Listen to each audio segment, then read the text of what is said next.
Xi Jinping just fired his biggest economic weapon at Japan. And Japan? Japan said thank you. Let me explain.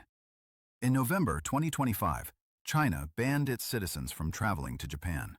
The Chinese state pulled 490,000 airline tickets, froze 12 major air routes, and launched propaganda campaigns telling people to stay away. This was supposed to bring Japan to its knees.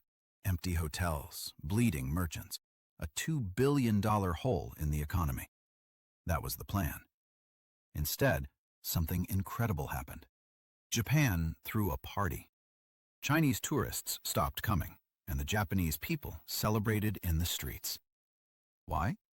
Because Xi Jinping just accidentally solved Japan's biggest problem: over-tourism. This is the story of how a superpower's economic revenge turned into the best gift Japan ever received. Let's start at the beginning. Why did Xi ban travel to Japan? Because Japan's Prime Minister, Shigeru Ishiba, said something Beijing could never forgive. In November 2025, he stated publicly, "If China invades Taiwan, Japanese forces will stand in the way." That was the red line. For Beijing, this wasn't just rhetoric. This was existential, because China has never defeated Japan in war. They've been invaded, humiliated, and they're terrified it could happen again. So Xi pulled the trigger on what he thought was his nuclear option: wallet diplomacy.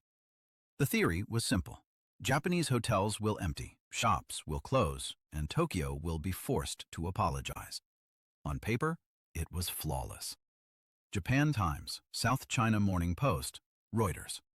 Here's what actually happened. The moment the ban was announced, chaos erupted at Chinese airports. Travelers were furious. Japan Airlines and China Eastern Airlines scrambled to handle 500,000 cancellations. Chinese citizens were interviewed on Japanese TV. Their reactions were revealing. "Japan is beautiful. We want to have fun here. I don't know about any request to stop traveling." When reporters mentioned Xi Jinping's name, some literally ran away from the camera. The fear was real. For many Chinese, Japan wasn't just a vacation spot. It was the closest escape route to freedom, clean air, rule of law. And now that door was being slammed shut by their own government. NHK, Kyodo News, South China Morning Post. But here's where it gets interesting. Instead of panicking, Japanese hotel owners, shopkeepers, and business operators shrugged. One Kyoto shop owner was asked, "Are you worried about losing Chinese customers?" Her response, "It hasn't changed much. Japanese people are increasing now." That's it. No panic, no pleading, just relief. Because for years, Japan has been drowning in over-tourism. Kyoto's ancient temples were packed. Streets were gridlocked. Locals couldn't even enjoy their own city. And the majority of that crowding? Chinese tour groups. When Xi pulled the plug, it was like someone turned off a fire hose that had been spraying directly into Japan's face. Professor Haruka Iwaki summed it up in a tweet that went viral. "China is accidentally helping Japan solve the over-tourism problem. We should feel very lucky. Thank you, Xi Jinping." This wasn't sarcasm. This was genuine gratitude. Sources: Japan Times, Asahi Shimbun, Twitter/X. Japan didn't just accept the situation, they turned it into policy. Kyoto City and the Japan Tourism Agency saw an opportunity. They immediately accelerated plans to shift to a high-quality tourism model. New regulations were announced: higher accommodation taxes for luxury hotels, stricter rules on tour groups, incentives for long-stay, high-spending visitors. In other words, Japan used Xi's boycott as cover to filter out the tourists they didn't want and attract the ones they did. Xi Jinping became the most effective volunteer enforcer of Japan's selective tourism policy, and he didn't even realize it. Sources: Kyoto City official announcements, Japan Tourism Agency, Nikkei Asia. But while Japan was celebrating, China was bleeding. Let's talk about the airlines.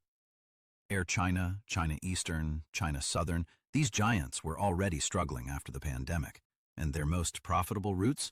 Short-haul international flights, specifically Japan and South Korea. Why? Because the planes stay in the air less, Fuel costs are low, but ticket prices are high.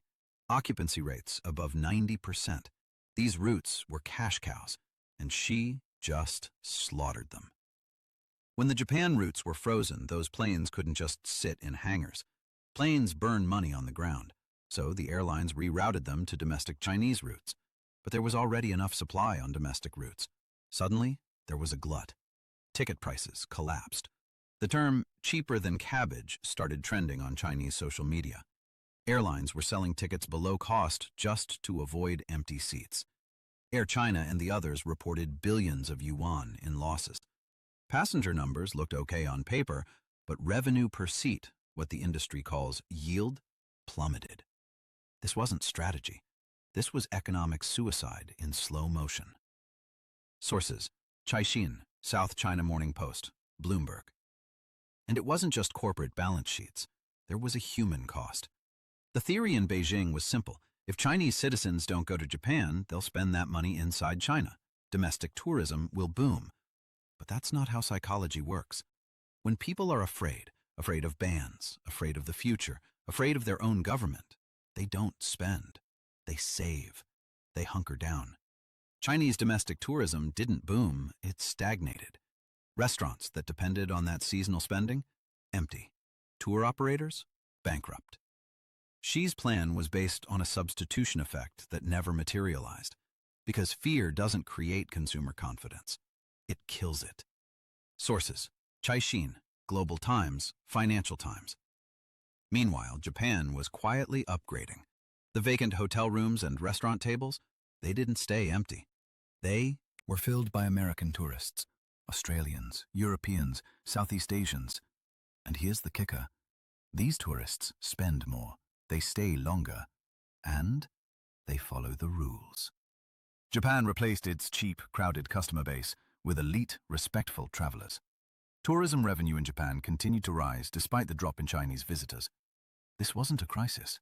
This was an upgrade. Sources: Japan National Tourism Organization, Nikkei Asia, Reuters. But the real impact of this story goes beyond economics.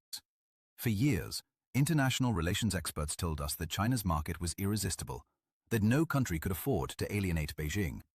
The Chinese economic gravity was inescapable. Japan just proved that wrong. They proved you don't need China's money. In fact, breaking free from dependence on China can make your economy healthier, more peaceful, and more stable. Other countries in the region are watching. The Philippines, Vietnam, Taiwan, they're all seeing the same thing. You don't have to bow to China's blackmail. There are alternatives, and those alternatives are much more peaceful. Xi Jinping put his biggest card on the table, and Japan laughed it off. This is the moment a superpower lost its deterrence capability. Because if your enemy thanks you when you deploy your biggest weapon, that weapon is no longer a threat. It's a joke. Sources: Foreign Affairs, Diplomat, Nikkei Asia. So here's where we are.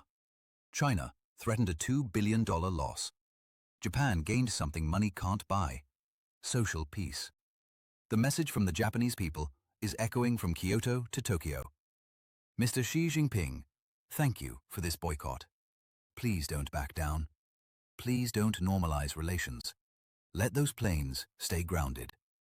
We're enjoying the silence on the buses, the cleanliness in the streets, the reverence in the temples.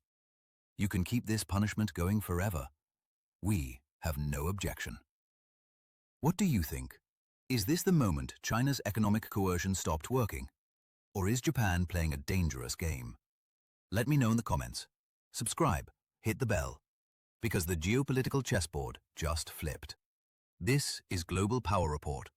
We watch the fall so you can see what's coming.